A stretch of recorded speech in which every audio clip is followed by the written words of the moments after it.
Olá, boa tarde. Hoje é quarta-feira, 16 de setembro. O Senado Notícias está no ar. O Poder Executivo editou neste mês medida provisória que prorroga o auxílio emergencial até o fim do ano. O valor passa a ser de R$ 300.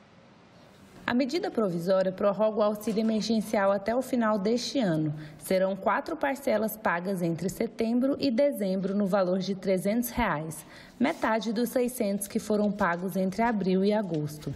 Além do menor valor, a MP traz novos critérios para determinar quem poderá receber o benefício. Com a pandemia, o governo teve que gastar mais, muito mais, e isso acabou afetando nossos indicadores de endividamento, né? Estima-se que em breve a gente atinge relação dívida-PIB de 100%, o que é muito elevado para um país em desenvolvimento como o nosso. Isso acaba colocando em dúvida a capacidade de pagamento do país, o que pode gerar dificuldade, inclusive, em termos de rolagem da dívida pública. Não podem mais receber o auxílio emergencial detentos que estejam cumprindo pena em regime fechado e pessoas que moram em outros países. Também não podem receber pessoas que tiveram rendimentos tributáveis acima de R$ 28.559,70 em 2019. Cônjuges e dependentes dessas pessoas também ficam de fora. Os trabalhadores que tenham conseguido emprego formal após o recebimento do auxílio perdem o direito de receber. A regra vale também para quem recebeu benefício previdenciário ou assistencial, como aposentadoria ou pensão por morte. A medida prevê que o governo faça checagens mensais para reavaliar se a pessoa tem mesmo direito ao benefício. Foi mantida a regra para que mulheres chefes de família recebam um benefício em dobro, nesse caso, R$ 600. Com isso, prevê-se que o público-alvo caia dos atuais 67 milhões de beneficiários do auxílio de 600 para 61 milhões de pessoas. Há um custo de 79 bilhões, 80 bilhões praticamente, durante esses 4 meses.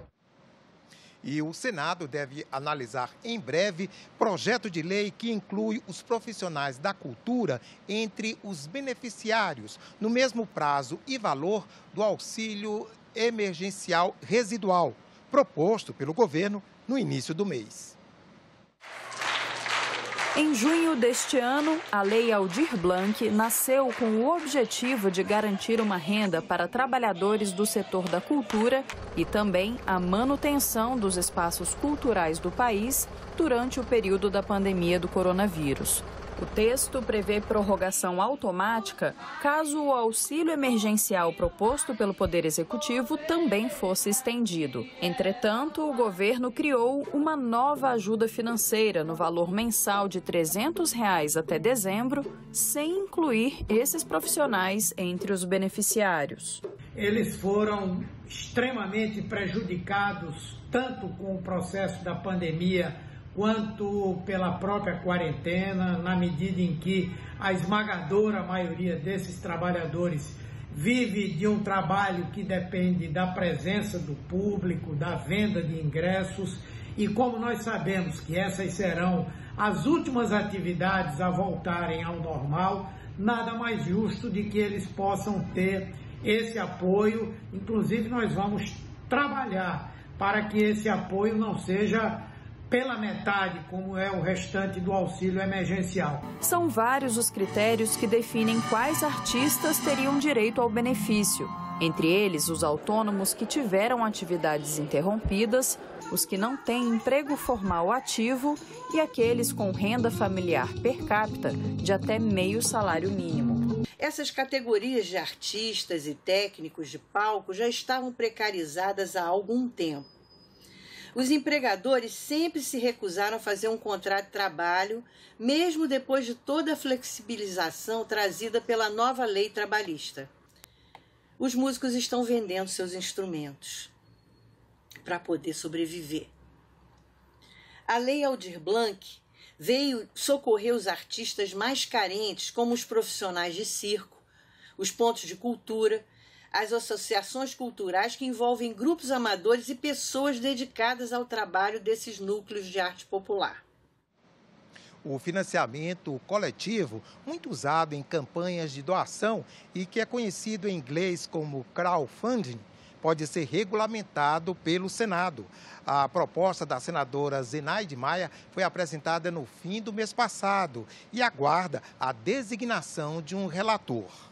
Crowdfunding. A palavra em inglês difícil de dizer pode ser traduzida como a famosa vaquinha, quando amigos, investidores ou até desconhecidos se juntam com o objetivo de arrecadar dinheiro pela internet para o financiamento de uma ideia ou até para ajudar uma pessoa. Esses projetos eles podem ser uma empresa nascente, eles podem ser um negócio social, eles podem ser um projeto cultural, de entretenimento, eles podem ser o desenvolvimento de um novo produto, né? Ou qualquer outro tipo de apoio, em alguns casos até doações. Se a gente junta esse apoio financeiro coletivo, mas o incrementa plataformas digitais, se quebra o oligopólio dos bancos, que a gente sabe que no Brasil a maior parte do crédito é oferecido pelos bancos. Durante a pandemia, a vaquinha virtual tem sido a saída que vários artistas encontraram para se manter.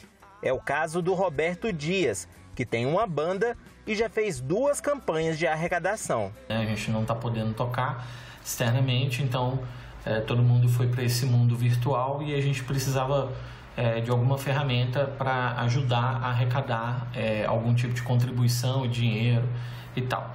E aí a gente optou pela vaquinha por ser uma ferramenta, né? Essas vaquinhas virtuais são ferramentas que nos ajudam, porque as pessoas podem contribuir através de cartões de crédito, elas podem também emitir boletos e fazer o pagamento. É para garantir a segurança jurídica desse tipo de financiamento que a senadora Zenaide Maia apresentou um projeto de lei para regulamentar a prática. Ela diz que esse tipo de financiamento pode ajudar o Brasil a sair da crise econômica provocada pela pandemia do novo coronavírus. Nós vamos alavancar o crescimento do país no pós-pandemia.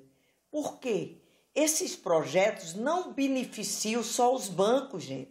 Beneficiam todos os brasileiros e brasileiras. Projetos de lei devem ser discutidos, debatidos com o mercado, debatidos com a comunidade, para que a gente possa chegar no meio termo do que é benéfico e o que precisa ou não ser regulamentado. No texto, estão previstos 4 tipos de financiamento colaborativo. Por meio de doação, em que as pessoas colaboram por acreditar na causa sem expectativa de receber algo em troca, com recompensa, quando quem recebe o dinheiro fica obrigado a prestar o serviço ou entregar um produto em contrapartida pelo financiamento obtido. O financiamento colaborativo de capital, modalidade em que quem investe tem o direito de participar dos lucros da empresa. E o último tipo de financiamento é o que funciona como um empréstimo. Nessa modalidade, o investidor recebe seu dinheiro de volta com juros. Dessa forma, os investidores se tornam sócios dessas empresas, participando também do dia a dia dos seus negócios. Isso é uma forma extremamente importante de financiamento de empresas, bastante comum já em outras partes do mundo e que no Brasil também está em franca evolução. A pandemia expôs ainda mais as dificuldades que têm as micro e pequenas empresas e projetos inovadores de conseguir crédito. Isso tudo devido à burocracia e os altos juros praticados pelos bancos no Brasil. É um processo que eu recomendo porque facilita muito, principalmente para quem está interessado em fazer a doação. É hora de falar sobre um tema que incomoda, mas conversas sobre o assunto podem ajudar a salvar vidas. Vamos falar de suicídio. O que já foi motivo de vergonha no passado, hoje é o tema da campanha Setembro Amarelo, que coloriu o Congresso Nacional e que atrai cada vez mais voluntários para a causa. Assista agora a segunda e última reportagem da série. O ano era 1994.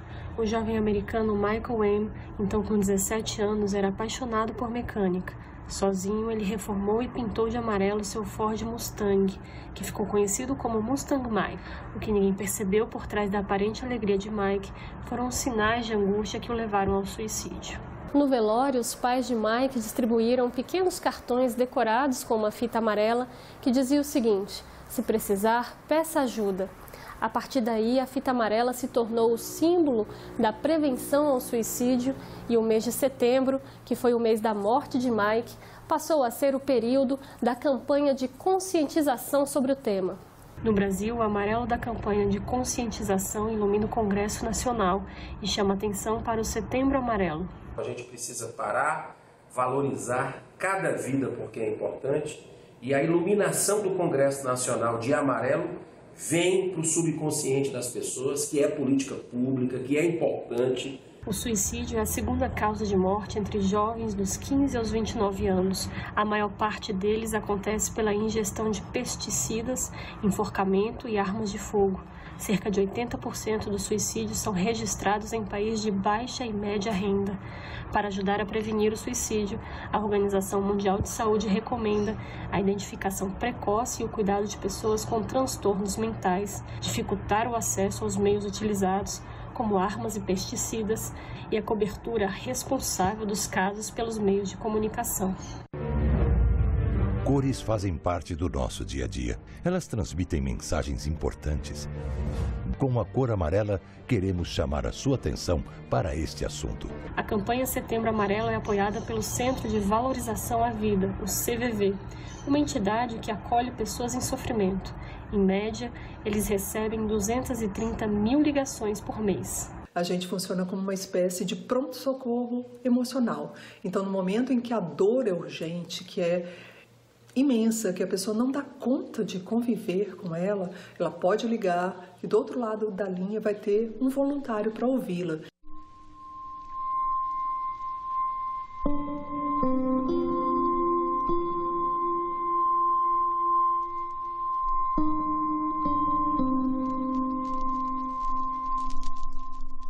Falar sobre suicídio não é tarefa fácil. Em geral, ainda há muita resistência e preconceito, e as pessoas não sabem como abordar o tema. Essa configuração do suicídio como algo pecaminoso, ou criminoso, ou tolo, ainda continua, em certa medida, na cultura popular, na forma de um certo estigma. No interior do Brasil, em muitos lugares, não se comenta sobre suicídio.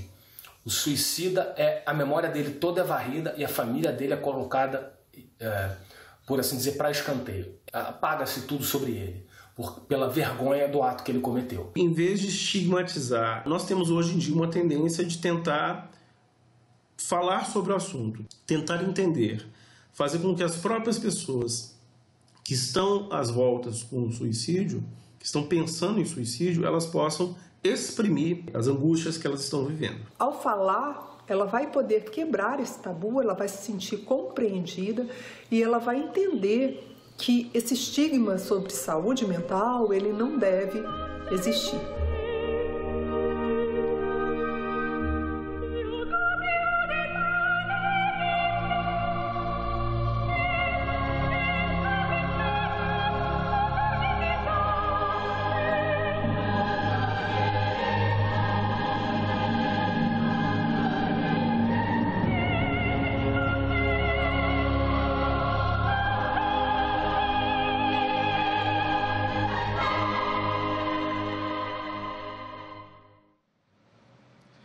É isso, nós ficamos por aqui para rever as reportagens desta edição. Você já sabe, acesse nossa página na internet senado.leg.br/TV. Obrigado pela companhia e até a próxima.